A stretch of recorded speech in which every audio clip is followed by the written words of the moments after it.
Tayo po'y sandali ng manalangin. Aming Diyos, salamat sa napakainam na pagpapala. Buhay na walang hanggan, hindi pa man nagaganap, ngunit ito ay aming nararanasan sa pamamagitan ng pagkakaroon ng kapayapaan at kapahingahan sa Espiritu at katotohanan. Patuloy mo pong lukuban ang bawat isa sa amin ng inyong mapagpalang kamay at patuloy na hipuin ang aming puso at isipan, mabuksan ang aming mga mata, makita ang mga espiritual na bagay na siya inyong nais namin ituon. Pagpalain mo po ang mga salita, ang mga gawain ng Diablo ay patuloy namin ginawasak. Sa matamis na pangalan ng Jesus, ang aming panalangin, Amen. Yung ating mensahe, ito yung panahon na si Jesus Christ ay pumunta sa Jerusalem at nagkaroon ng tinatawag na offering time. Merong isang matandang babae na kung ano lang yung meron siya, yun ang kanyang ibinigay. At nagtinginan ang mga tao. Bakit yun lang yung ibinigay niya? Kaya sinabi ni Jesus, masyado kayong nakafocus sa mga bagay na kaya lang ninyo ibigay. Pero kaya ba natin ibigay ang mga bagay na kahit wala na ay ibibigay pa natin? Kaya sinabi ni Jesus, sa lahat ng nag-offering, ito ang totoong nag-offering. Bakit? Dahil kayo, ibinahagi lang ninyo yung mga bagay na meron kayo. Maliit lamang na porsyento ng inyong kayamanan o ari-arian ang ibinigay ninyo. Ngunit ang babaeng ito'y wala na nga, ngunit nagkaloob pa siya. Kaya noong panahon ito, sinusubaybayan natin si Jesus ng mga Pariseo para nga siya ay ipagkanulo at hanapan siya ng butas dahil sa kanyang mga katuruan. At dito nga, nagkaroon ng pagkakataon para tanungin si Jesus. Guro, alam namin na hindi kayo nagtataki ng tao, itinuturo lamang ninyo kung ano ang nais ng Diyos at pataas ang respeto ninyo sa bawat isa. Kaya itanong namin, is it rightful for us to give offering or tax to Caesar? Siyempre, alam na ni Jesus ang isipan ng mga tao. Kaya sinabi niya, bigyan niyo ako ng isang denaryo. Bigyan niyo ako ng isang denaryo at kaninong mukha ang naririyan? Kay Cesar. Kung baga sa panahon natin ngayon, sino ang nasa mukha ng ating mga salapi? No? Iba't iba, maaaring sinasabi dito ni Jesus, ibigay niyo kay Cesar ang para kay Cesar at ang sa Diyos ay para sa Diyos. Ano ang ibig sabihin natin? Sabi dito sa ating introduction, sa buhay pananampalataya, kabilang sa ating ipinapanalangin ang mabubuting bagay sa kapakanan ng kaayusan at kapakinabangan dulot ng bawat isa. Saan man tayo naroon, maigi natin ibinibilang ang ating sarili na maging matuwid sa relihiyosong pamamaraan at sa mata ng lahat. Ano ang ibig sabihin ng mga bagay dito? Walang relihiyong nais gumawa ng mali. Meron po ba dito mga relihiyon na nagsasabi na gumawa kayo ng mali, gumawa kayo ng ganito, pumatay kayo? And kung meron ng relihiyon na dumarating sa na sila ay nakakapatay, dahil ito sa tinatawag na pag-uusig. Dahil inuusig ninyo ang aming relihiyon, kaya mandatory sa amin na ipaglaban ang aming relihiyon, kaya to the point na sila ay nakikipagpatayan, kagaya ng mga Muslim. The goal of the Muslim is makapunta sa tinatawag na kaharian, paradise. Kaya meron sa kanilang katuruan yung tinatawag na self-sacrificing. Kaya kung mapapansin ninyo, merong suicide bombing, no? Merong iba na nagpapakamatay para lang maraming madamay. Kasi sa kanila, ang turo sa kanila na kapag ikaw ay namatay, sa loob ng iyong relihiyon, magmamana ka ng tinatawag na paraiso. At sa paraiso, lahat ng mga bagay na nais mo ay natutuon. Kaya bata pa lang sila, tinuturuan na silang gumamit ng bayan para ipaglaban ang kanilang pananampalataya, para ipaglaban ang kanilang mga natutunan sa kanilang mga ba ang nagpapabuti sa atin? Ito ba ang tumuturo sa atin para maging matuwid sa ating relihiyon at pamamaraan sa mata ng lahat? Kailan ba natin masasabi ng isang tao ay mabuti? Kapag okay siya sa mata ng tao. Is that our goal? Na tayo ay dapat maging mabuting example? What is the exact example? Dapat maging modelo ka ng aming pananampalataya. What is the exact faith? No one can tell. Even Jesus, ano yung sinabi niya? Walang makapagsasabi na naririto na ang kaharian ng Diyos o naroroon ang kaharian ng Diyos, because the kingdom of God is within you, within us. We cannot give conclusion lalong-lalo na sa mundo. Alam ba natin kung bakit? Dahil lahat ng tao ay nakapailalim sa tinatawag na Romans 3:23. At ang Romans 3:23 na yan, hindi ito nawawala even up to this point. Hindi nawawala ang ating pagiging makasalanan at hindi pagiging matuwid unless tayo ay mawala na sa mundo at makamit ang pangako ni Jesus na buhay na walang hanggan.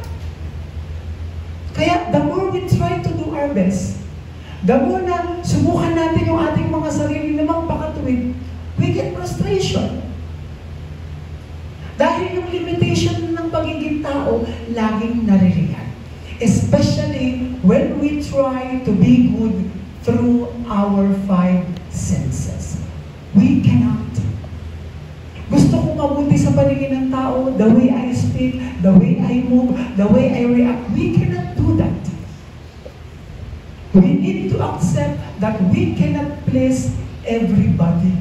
But you know, we can please God by looking up to His promises. Sabi sa Facebook, paano maging masamang tao? May idea mo ba kayo paano maging masamang tao? Sabi niya, gumawa ka ng 10 matuwid at 1 beses mo siyang tanggihan, masama ka na. That's life. Kasi, ang tinatawag natin katwiran ay pamantayan ng tao. At ang pamantayan ng tao ay hindi pamantayan ng Diyos. Dahil ang pamantayan ng tao, ang gusto niya, maging katulad nila tayo. At maging katulad natin sila. That is the basic method and goal ng isang tao. Hindi ba? Kaya nga tayo nag-aaral, kaya gusto natin gawin. Kasi gusto natin yung mga tao sa paligid natin na maging kagaya natin, which is hindi pwede. We have different kinds of fruits, and each of them has the unique taste and appearance. No? Bagamat medyo may pagkakahawig ang langka, kamansi, durian, pero magkakaiba sila. Kahit gaano kadami ng prutas sa mundo, lahat sila ay nabubuhay na nakaugat sa ilalim ng lupa. Ang tawag doon ay biyaya ng Diyos. If you are belong to the mangoes family, you are belong to the mangoes family. And if you are belong to the vegetable, you are belong to the vegetables. And if you are belong to the trees, you are belong to the trees. Family of flowers, you are belong to that. Pero hindi natin pwedeng sabihin doon sa mangga maging pinya ka. That is what we call religion. But when we accept the uniqueness of every fruit, that is what we call God's grace. Yun ang pag-ibig ng Diyos at pananampalataya. Pero, sabi dito sa pagpapatuloy, ang buhay pananampalataya ay ang pagkaunawa sa mga bagay na nabibilang sa Diyos at nababase sa Kanyang salita at naisip. Pag sinabi natin ako ay isang merong relihiyon, dapat alam natin kung anong relihiyon meron tayo. Hindi lang tayo basta napaanib dito sa church, doon sa pastor, doon sa missionary, at dito sa tinatawag nating denomination or sekta. Dahil ang totoong nagbibigay ng ating pananampalataya ay ang pagkaunawa sa mga bagay na para sa Diyos at ayon sa Kanyang salita. Now, gets na po ba natin yung sinabi ni Jesus na ibigay sa tao ang para sa tao at ibigay sa Diyos ang para sa Diyos? Napakasimple po ng ating mensahe. Pero mahirap unawain. Paano ba yun? Kasi ang nakikita natin sa ating sarili bilang isang relihiyosong tao, dapat ako ay may merong pamantayan na naaayon sa akin. Pag sinabi natin maka-Diyos, dapat hindi ka nagmumura. Pag sinabi natin maka-Diyos, dapat hindi ka na nakikipagkaibigan sa mga non-believers. Pag sinabi natin maka-Diyos, dapat hindi mo na ginagawa yung mga ginagawa ng non-believers. Hello? Human is human. At ito ay hindi maunawaan ng maraming tao. No? Halimbawa, merong isang tao na nagdala ng aso sa loob ng SM. Yung aso na yon naka-pampers. No? Tapos, nakasakay siya sa stroller na pang baby. At tinatawag siyang baby. Kahit ituring natin ang hayop na tao, sila ay likas na at nilikha sa pagiging hayop. Kapag nakita natin yung uniqueness natin bilang isang tao, makikita din natin ang uniqueness ng Diyos sa pagiging Diyos niya. Walk of faith is not something that we prove as a human. Oh, kaya kong gawin to. Kaya sinasabi sa Bible that I can do all things through Him who gives me strength. You know, the very meaning of that is that you can deny yourself. Hindi mo magagawa ang isang bagay sa sarili mong kakayanan. Huwag mong idamay ang Diyos na suportahan yung emotion mo. Huwag mong idamay ang Diyos na suportahan yung pananaw mo just bilang tao. Ang ibig sabihin that I can do all things is kagaya ni Apostol Pablo na nilimot ang kanyang inaral, nilimot ang kanyang trainings, nilimot ang kanyang sariling kakayanan at sumunod kay Kristo. Yun ang sinasabing kakayanan galing kay Kristo. It's not the ability to question others' lifestyle. And it's not a sign or a signature para taligsain o tuligsain natin yung mga tao sa paligid natin. Because we don't have the right. Kaya nga ang sinabi ni Jesus, bawat isa sa atin ay mayroon kanya-kanyang pamatok. At ang pinakapamatok na dapat natin gawin ay ang sumunod kay Kristo. Hindi sumunod sa pamatok ng mundong ito. If we are to follow the rules and regulation of this world, that is very normal. But take note, there is no life upon the rules and regulation of this world. It seems that we are being manipulated by the laws. But that laws cannot give eternal life. Wala namang naghahangad. Sabi ko nga, meron ba ditong naghangad ng masama laban sa kanyang kapwa? Wala. Kapag ikaw ay naghangad ng masama laban sa kapwa, you don't know God. Hindi mo kilala ang Diyos. At kapag ang goal mo, maging masaya ka, kapag yung kapwa mo ay malungkot, that is not normal. Even Jesus said, kapag ang iyong kapwa ay masaya, makipagsaya ka. Kung ang isang tao ay nagluluksa, makiramay ka, makipagluksa ka.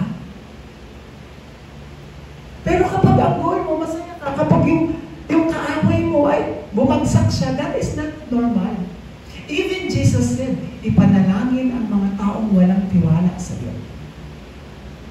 Patawarin mo ang mga taong nagkasala sa iyo.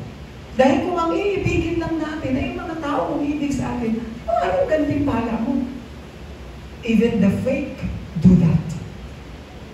Kahit ang mga scammer ginagawa yun. Ang mahalin ang mga nagmamahal sa kanya. And ano yung pinaka masama doon? At the end of the day, mali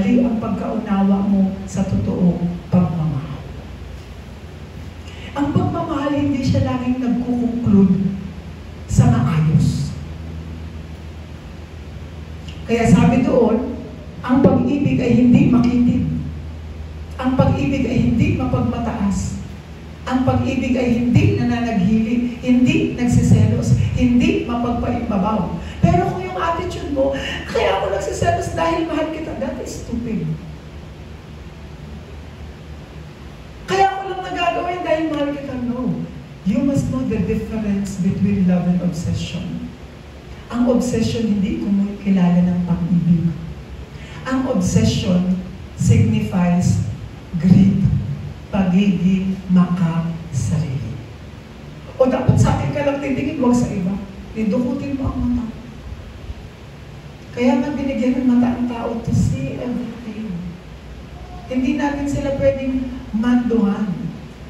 No? If we will just enjoy everything, nagpapasalamat tayo sa Diyos. Kasi napakaikli lang ng buhay, magiging sakit pa ba tayo? Pero nagpapasalamat tayo dahil ipinahiram ng Diyos ang ating mga mahal sa buhay. Nanay, tatay, lola, lolo, asawa, mga anak, lahat ay temporary lamang. Hindi yan maisasama sa hukay. Pero what is eternal and what is the assurance is the prayer for our loved ones. That one day, makakasama natin sila sa langit. That is the absolute love. Tignan natin. May, ikaw, ano ang sa buhay mo ang para sa Diyos? Sige nga po. 10 seconds. Ano ang sa buhay mo ang para sa Diyos? Ano kaya? Lord, ano ang sa buhay ko ang para sa'yo? Yung asawa ko, kunin mo na. Pwede ba natin sabihin yun? Ano ang sa buhay ko ang para sa'yo, Lord? Yung anak ko, kunin mo na. But in personal, ano ang sa buhay natin ang para sa Diyos? Sige nga po. Bigay tayo ng example. Kuya Toper, ano ang sa buhay mo ang para sa Diyos?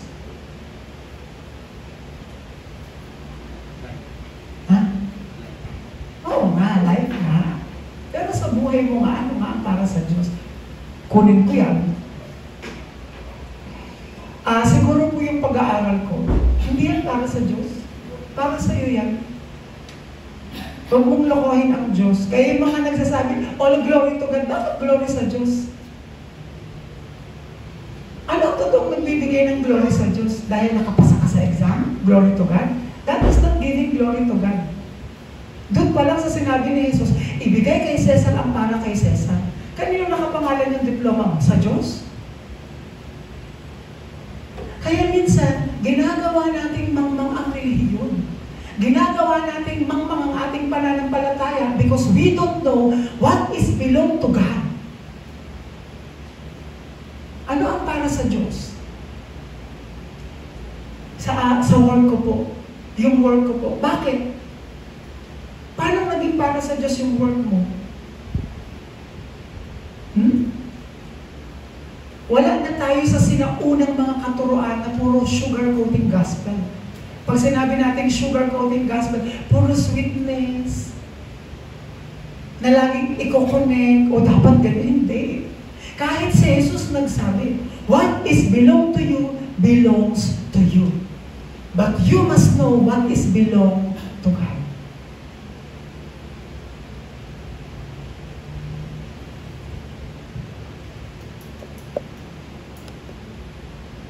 What is belongs to God?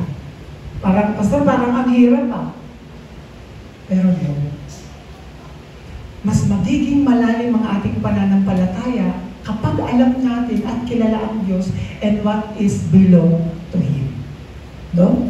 Kasi minsan nagiging mababaw tayong mananampalataya dahil hindi natin alam ang katotohanan. Yun ang nagbibigay sa atin ng tinatawag na ignorance. Kaya mabilis tayong maapektuhan kapag sinabi na oo nga no, because we don't know. Pero kahit ang Diyos, sinabi niya, If you remain in me and my words remains in you, anong ibig sabihin? Anong ibig sabihin ng mga bagay na yun? There is personalization in the gospel. Pag sinabi natin personalization, alam natin kung ano ang para sa Diyos. Number 1, what is belong to God? Ang ating katawan. Baka ma-misunderstand natin ito Pag sinabi natin para sa Diyos ang ating katawan, hindi ito nagre-require. Dapat 24/7 lagi kang nasa church. Right? Sabi ng salita, 6 na araw kayong binigyan ng work. At noong 7th araw, ako ay nagpahinga. What is the meaning of this? At least get rest. Sa ating ginagawa.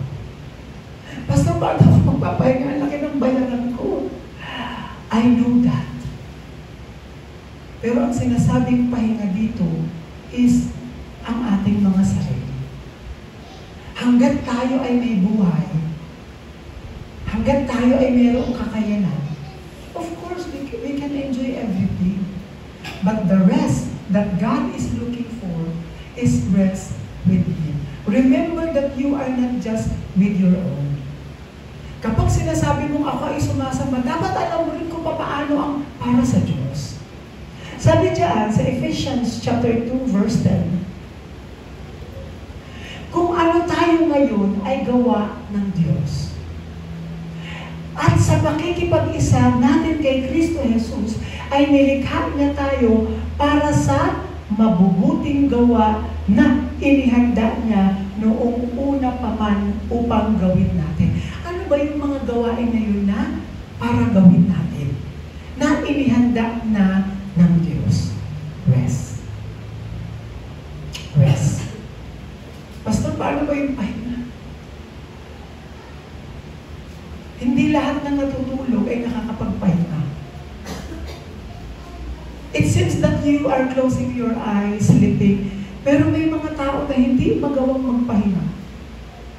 Ibig sabihin ng pahinga, may kapayapaan. Una pa lang, inihanda niya noong una pang para gawin natin, worship. Paano tayo nag-worship? Sometimes we are being cared about other people. Lord, gusto ko silang dalhin sa church. Tapos ikaw, stress ka. Hindi goal natin na dalhin sila sa church. Ang goal mo first, may pahinga ka ba? Every time nabubuka ba ang iyong bibig is nandoon ang kapahingahan ni Kristo? Pero kung laging complain, at magko-complain lang din tayo, anong pinagkaiba natin sa non-believer? Much better not to bring them. Ikaw na lang ang pumunta doon din, you preach the gospel. Ang totoong pahinga ay nasa ating puso. Nung sinabi niya sa ating mga ginagawa upang gumawa ng mabubuting gawa, we are God's workmanship. Handiwork. Co-worker. Pag sinabi natin co-worker, ano talaga ang ginagawa ng mga co-worker? Kristo. Ipakilala si Kristo. Tandaan natin ang tao, kung gugustuhin yan, may sariling desisyon. Kung sila ay gugusto, wala kang magagawa. Kapag ginusto ng taong umalis, hindi mo siya mapipigil. At kung gusto ng taong manatili, hindi mo siya mapipigil. Hindi sila nananatili dahil sa iba. Nananatili sila o umaalis sila dahil desisyon nila. At wala tayong part doon. Kahit sabihin natin, pwede ka bang mag-stay? Pwede. No.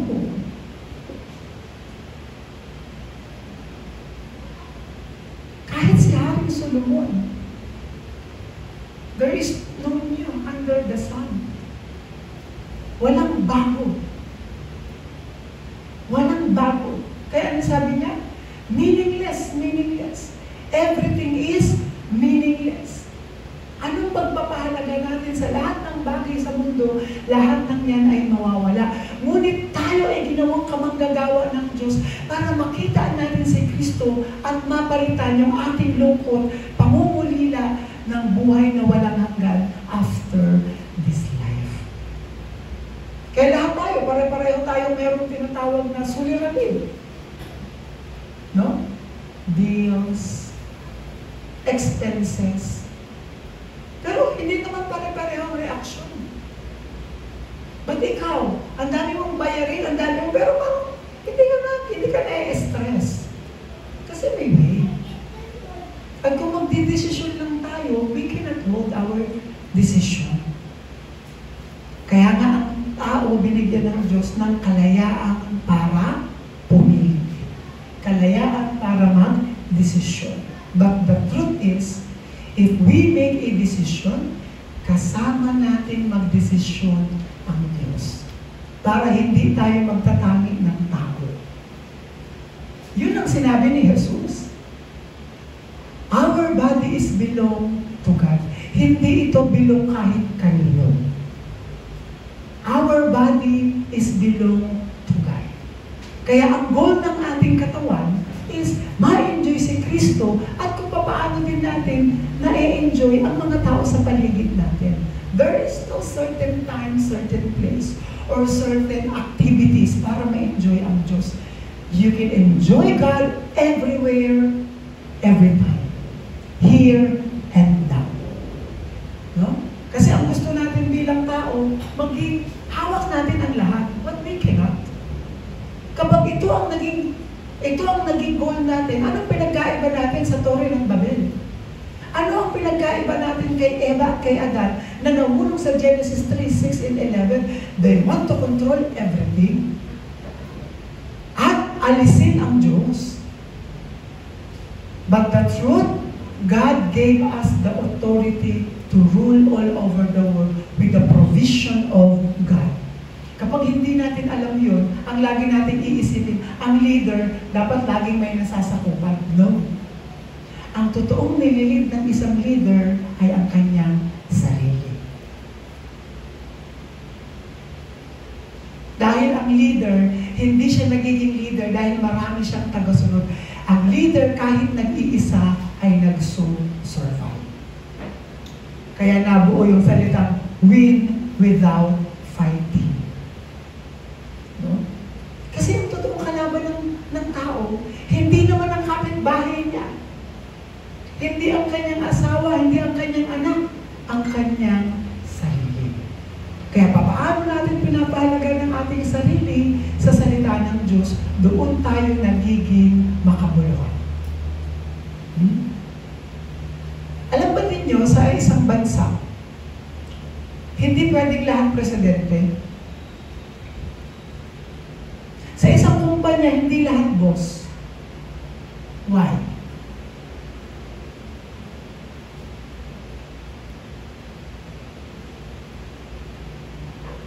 Kasi lahat may kanya-kanyang rule.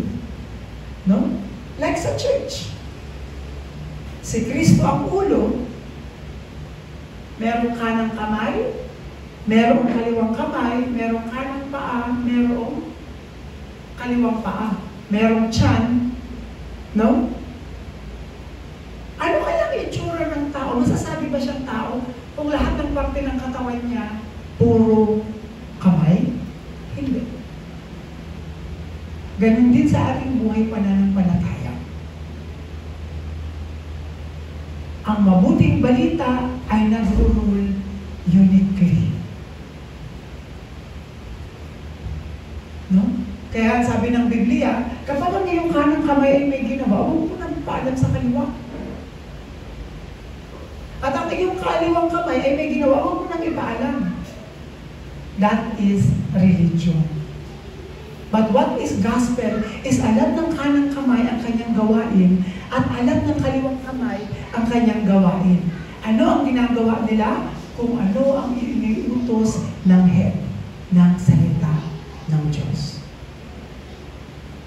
Pero ang religion nowadays, hindi na Sino na? Tao. Kaya ang pamantayan ng tao, ang gusto ng tao, ang nasusunod, nag-works kasi katao nga naman. But outside of that, there is no peace and rest. Kaya karamihan ngayon, kapag nagpapastor ka, lagi kang may sakit. Kasi ang mga pastors, usually, hindi na pinapahayag si Kristo. Ano na lang ang rules and regulation. At ang piniplease, tao, hindi ang Diyos. Kaya laging katuruan sa loob ng church, ano na lang sasabihin ng kapitbahay pag nakita kayo? Bakit?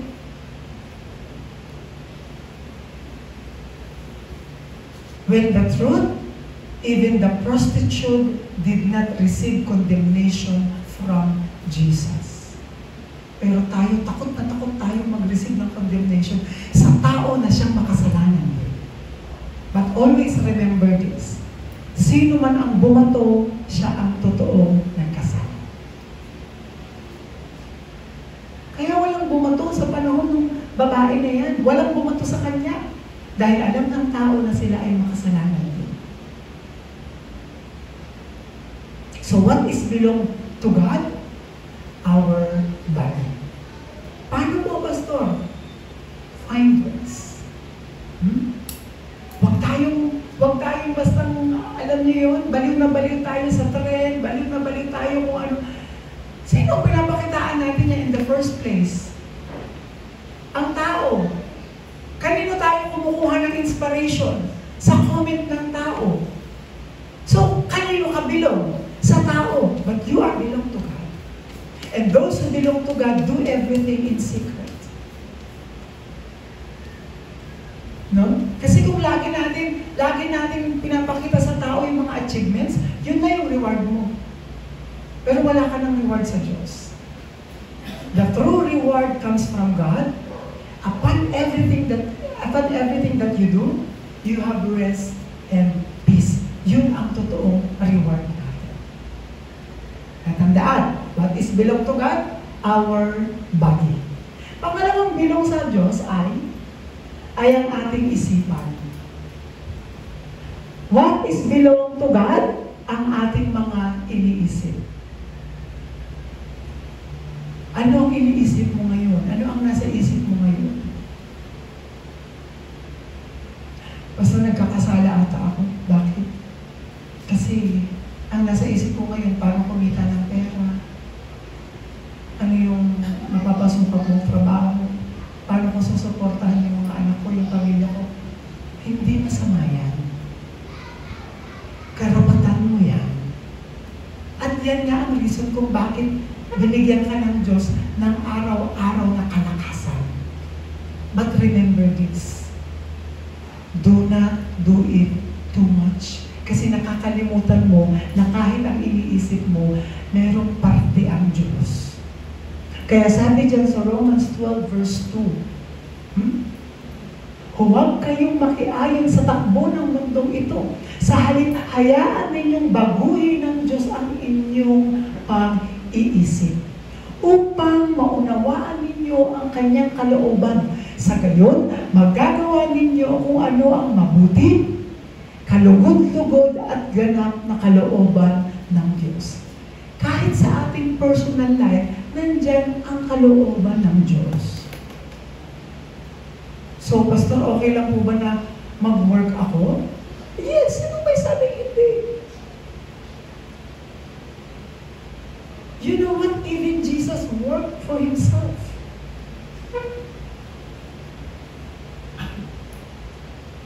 Ano ang trabaho ni Jesus? Kuya Toper, sa public life ni Jesus Christ, anong naging work niya? Ha? Carpenter? Tama. Kala ko sasabihin ng fisherman. Mangingisda. Yes. Kahit sa Jesus. Alam nila na si Jesus ay isang karpentero. Kaya doon nakita ng mga Pariseo, bakit itong tao ito nagtuturo? Anak lang naman ito ng karpentero. At siya ay karpentero lang din. Hindi tinatouch ng Diyos yung trabaho na meron ka. But remember that you change your mind. Ano yung mind mo para sa sarili mo at yung mind mo para sa Diyos. Yan ang dapat nating malaman. Maging kalugod-lugod at ganap na kalooban ng Diyos. Do not, sabi diyan, huwag kayong makiayon sa takbo ng mundo ito. Yung pagtatrabaho, hindi ito pakikiayon sa mundo. Normal yan. Kahit doon pa lang sa Old Testament, ibinigay na yan kay Adan. Ikaw lalaki, magbubungkal ka ng lupa. That is labor. Lahat ng kakainin mo, pagbabayaran mo ng dugo at pawis mo. Normal yan. Hindi pwedeng hindi. Kasi sinabi nga sa Biblia, huwag pakainin ng taong tamad. They need to work. Kailangan natin magtrabaho. Kung ano yung buhay na gusto mo, kailangan mo pagtrabahuan. Kasi suntok sa buwan lang na ang ganda-ganda ng buhay mo na hindi mo pinaghirapan.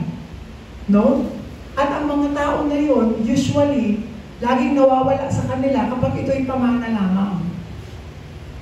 Pero kaya kahit ang ginagawa ng mga yayaman, bago pamanahan ng kanilang mga anak, pinag-aaral, matalas ang kanilang pag-iisip, hindi lang basta lang, okay na mag-aral kasi marami naman tayong pera. Huwag ka na magtrabaho, marami naman tayong pera. Pag namatay ako, ibibigay ko for 100%, mawawala yun. Kaya ang ginagawa ng mga mayayaman, kahit sa sinaunang panahon, hindi nag-aasawa ng mga mahihirap. Kaya ang kanilang kayamanan ay umiikot lang sa kanilang pamilya. Ang pinag-aasawa is yung mga pinsan-pinsan. Hindi lumalabas sa pamilya. Dahil mawawala ang kanilang yaman. No? Kaya naniniwala ang mga tao noon pa man, uso na yung mga genes. Kaya nagkakaroon ng mga ibang itsura. No? Sorry for the word, may mga special, mongoloid. Yun ang kanilang nakikita doon. Pero noon, yun ang ginagawa para maprotektahan yung kayamanan. But remember, in this time, our mind is belong to God. Pastor, okay lang po ba yun na mag-work ako, na maging busy ako sa trabaho? Walang problema. Hindi tayo binabawalan ng Diyos. But, remember that yung mga bagay na iniisip mo, hindi mauuwi sa stress. At ibinabalik din natin sa Diyos yung pasasalamat sa ating kalakasan. Ibig sabihin, what is belong to me is my mind. Always, thank you, Lord. At paano natin ito na ibabalik?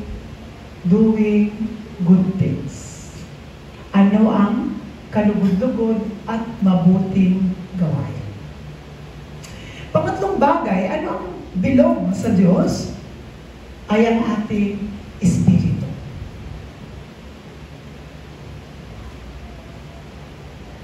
Even our spirit, hindi ito galing sa atin. Lalong-lalo na ang espiritu ng pagsamba. Ito ay ibinigay ng Diyos para malaman natin na hindi lang tayo basta tao. Hoy, hindi ibig sabihin na hinayaan kitang mag-work is diyan na mauubos ang oras mo. Sana ma-enjoy mo din that you are a spiritual being. That's why we pray. We meditate the Word. At tayo ay nag-worship. Paano natin pangahawakan ang mga bagay na ito? Pag-saksi. Paano tayo nagiging saksi ng Espiritu ng Diyos? Sabi sa 1 Corinthians chapter 2, verse 12, hindi, ang tinanggap natin ay hindi ang Espiritu ng sanlibutan. Ang tinanggap natin ay hindi ang Espiritu ng sanlibutan, kundi ang Espiritu na mula sa Diyos, upang maunawaan natin ang mga kaloob niya sa atin. We must know about that. You can enjoy everything in this world, pero hindi yan belongs to you. Paano natin mapapatunayan na isang bagay hindi belongs to you? Kuya Toper, kapag ito'y nawawala, kapag ito'y nasisira, kapag kapag ito ay naaagaw. But one thing is belong to us, given by God, Spirit. Espiritu na nagmula sa Diyos. Para daw, maunawaan natin ang kanyang kaloob. Kaya mahirap sa isang tao na malaman ang kaloob ng Diyos because they don't have the Spirit comes from God. But they receive the Spirit of the world. Kaya ang focus nila din ay mundo. Kaya hindi rin natin sila masisisi. But we can pray for them. For them to realize na ang Espiritu ng Diyos ay para sa kanila. Kaya huwag natin estresin ang ating mga sarili. Kung meron tayong makakayanan at part na gawin yung ating part bilang isang tao, gawin natin. Pero hindi dito nasasabi na ikaw ay galing sa Diyos kapag ito ka, ganito ka, no. We are belong to God. Ang ating isip, ang ating katawan, at ang ating espiritu. Kaya sabi dyan sa ating conclusion, wow! Live in the world. Ang word ba nakalagay dyan? World in the world. Mamuhay tayo sa mundo, but remember that you are belong to God. We can enjoy. Kaya ang pinakasikreto para maging okay ang ating pamumuhay, lalong-lalo na sa ating sarili, disiplina. Disiplina sa pahinga, disiplina sa ating kinakain, at disiplina sa ating mga iniisip. I bless you in the name of the Lord Jesus Christ. What is belong to the world belongs to the world. And what is belong to God belongs to God. Kaya doon sinabi ni Jesus, ibigay kay Cesar ang para kay Cesar, at sa Diyos ang para sa Diyos. Tayo po'y manalangin. Salamat po, Ama, dahil patuloy mong ibinigay sa amin ang mensaheng nagbibigay sa amin ang tinatawag na kaliwanagan, na ang para sa mundo ay para sa mundo. At hindi namin dapat ang mundo ay dalhin sa iyo. Bagkus ikaw ay bumaba sa mundo. Kasi walang mundo na maaari umakyat sa langit, ngunit ikaw ang bumaba para ibigay ang iyong kaligtasan. Kaya Lord, maging malinaw sa aming pananampalataya, what is belong to Cesar is belong to Cesar. And what is belongs to you, yun yun. Kaya dapat maging malinaw ito sa amin para maging malinaw at organize ang aming pananampalataya pag-unawa kay Jesus. Salamat po at minamahal ka namin. Ito pong aming panalangin sa pangalan ni Jesus. Amen. Palapakan